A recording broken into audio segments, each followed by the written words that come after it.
नमस्कार दोस्तों, मैं आपका दोस्त कानून 99 से ई-वे बिल के रिगार्डिंग एक अपडेट लेके आया हूँ।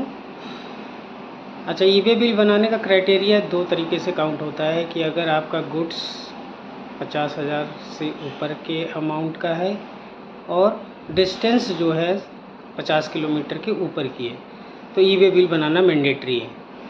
तो पहली कंडीशन आती है कि अगर 50,000 से ज़्यादा का गुड्स है तो ई-वे बिल मैंडेटरी है कि नहीं है। तो मैंडेटरी है, बिल बनाना है, आपको ई-वे बिल बनाना है।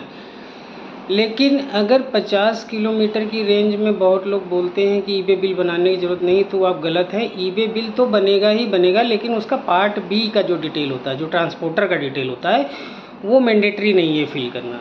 तो ये कहीं नहीं लिखा है कि आप 50 किलोमीटर के ऊपर ई-वे बिल नहीं बनाएंगे। ई-वे बिल तो बनाना ही है आपको, लेकिन पार्ट बी का रिलैक्सेशन मिल जाता है जिसमें ट्रांसपोर्टर की डिटेल आती है। तो आप विद इन स्टेट अगर आप माल गुड्स भेज रहे हैं और वो आपको 50 किलोमीटर की रेंज में कम है या ज़्यादा, उससे मैटर नहीं करता, लेकिन आपका पार्ट बी का जो डिटेल का है वो एग्जम्पशन मिल जाता है। तो ये ध्यान करना है, क्योंकि उसका आपको रिलैक्सेशन मिल जाता है, लेकिन ई-वे बिल ना बनाने का एग्जम्पशन नहीं है, ये कहीं नहीं लिखा है। तो आपको ये याद रखनी है कि 50,000 से ऊपर की वैल्यू है तो ई-वे बिल ज़रूर बनाइए। और अगर 50 किलोमीटर से ऊपर का भी डिस्टेंस है या उसके अंदर भी है तो आपको केवल पार्ट बी का रिलैक्सेशन मिलता है, जो कि ट्रांसपोर्टर से रिलेटेड होती है। धन्यवाद।